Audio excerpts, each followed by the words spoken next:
تو لوگ بہت زیادہ ہیپی نہیں تھے, خوش نہیں تھے. کیوں؟ کیونکہ جو سلیمان کی ہیکل تھی اس کی بڑی شان تھی, سلیمانی جو ہیکل ہے. لیکن یہ جو ہیکل بنائی گئی تھی یہ اس سے زیادہ یہودی جو تھے وہ خوش نہیں تھے. بہرحال چونکہ یہ تعمیر ہونا شروع ہو گئی, مکمل تو نہیں ہوئی تھی. اس کے بعد ہمیں ذکر ملتا ہے خداوند یسوع مسیح کے آنے سے تقریباً کوئی 20 سال پہلے, 20 میں ہیرودیس بادشاہ نے کہا کہ میں کیا کرتا ہوں, یہ ہیکل تعمیر کرتا ہوں, بناتا ہوں. یہ جو ہیکل درست نہیں بنی ہے زروبابل کی, اس کو کون بناتا ہے؟ ہیرودیس بادشاہ. اس نے ان سے ریکویسٹ کی, آپ کو پتہ ہے میں نے کئی دفعہ بتایا بھی ہے, ہیرودیس بادشاہ سے یہ خوش نہیں تھے. وہ نہیں چاہتے تھے کہ ہیرودیس بادشاہ جو ہے وہ اس ہیکل کو تعمیر کرے, بنائے, کیونکہ اس کے ہاتھ جو ہیں گناہ آلودہ ہیں, قاتل ہے, اپنی بچوں کو قتل کیا ہوا, اپنی بیوی کو قتل کیا ہوا ہے, اس لیے وہ نہیں چاہتے تھے کہ یہ اس ہیکل کو تعمیر کرے. لیکن چونکہ اس کی جو تعمیراتی اس کا فن تھا, اس کے سبھی گرویدہ تھے, انہیں پتا تھا. اس نے اپنا ایک بہت بڑا محل بنایا, پھر رومی لوگوں کی تعمیرات میں بہت اہم کردار ادا کیا. وہ یہ جانتے تھے کہ اگر یہ شروع کر لے گا تو واقعی یہ ہیکل بنا سکتا ہے. اور خداوند یسوع مسیح کے آنے سے پیشتر 20 سال پیشتر یہ جو ہیرودیس بادشاہ ہے اس نے اس کا بیڑا اٹھایا اور اس ہیکل کو تعمیر کرنا شروع کیا. خداوند یسوع مسیح کی خدمت کے دوران بھی یہ ہیکل جو ہے یہ تعمیر ہو رہی تھی. وہ حوالہ ذرا دیکھیں, جب 46 سال کا ذکر ہے تو تب لوگوں نے خداوند یسوع مسیح کو کہا کہ یہ کتنے سالوں سے بن رہی ہے؟ 46 سالوں سے. کتنے سالوں سے؟ 46 سالوں سے یہ ہیکل تعمیر ہو رہی ہے, بن رہی ہے. ملا کوئی اور دیکھ لے. تو خداوند یسوع مسیح کے آسمان پر چلے جانے کے بعد بھی ہیکل تعمیر ہوتی رہی تھی. یعنی اتنی بڑی ہیکل. پہلے اس کا رقبہ کتنا تھا؟ ہاں, کتنے ایکڑ تھا؟ پڑھ دیں, مائک میں پڑھے, مائک حوالہ بھی بول دیں. جی سر, یوحنا کی مرفوع لکھی گئی انجیلی بیان 2 باب 20 آیت میں لکھا ہے, یہودیوں نے کہا 46 برس میں یہ مقدس بنا ہے اور کیا تو اسے 3 دن میں کھڑا کر دے گا؟ ہاں, کتنے سالوں میں؟ لیکن ابھی مکمل نہیں ہوئی تھی, ابھی تو تعمیر کا کام جاری تھا. خداوند یسوع مسیح کے جانے کے بعد بھی تعمیر کا کام جاری رہا. پہلی ہیکل چونکہ اس لیے زروبابل نے کچھ مکمل کر لی کیونکہ اس کا رقبہ کم تھا, 17 ایکڑ. اور جب ہیرودیس بادشاہ نے کہا کہ میں اس ہیکل کو تعمیر کرتا ہوں تو تب اس نے رقبہ بڑھا کر کتنا کر دیا تھا؟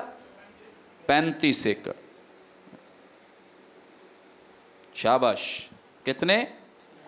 35 ایکڑ پر محیط تھی یہ ہیکل. اب آپ کو بابلی اسیری کی سمجھ آ گئی؟ کتنے لوگوں کو سمجھ آئی ہے؟ پوچھ لیں آپ سے. ہاں جی, ہاں ینگ مین کہتے ہیں پوچھ لو. اوکے, میں آپ کو تیسری جو ڈیٹ ہے وہ بھی بتا دیتا ہوں تاکہ تھوڑا کنفرم ہو جائے آپ کو. ہاں مل گئے کہ یہ جو بابلیوں نے اٹیکس کیے تھے, حملے کیے تھے یہودا اور بن یمین کے قبیلے پر,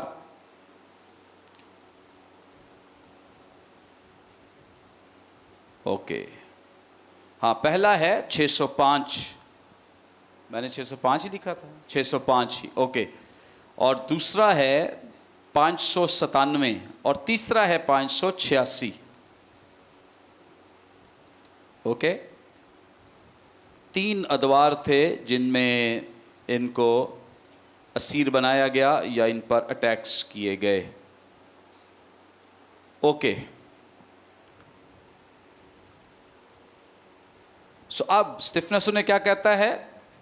پس یعنی خدا نے جو کچھ کہا, پس میں تمہیں بابل کے پرے لے جا کر کیا کروں گا؟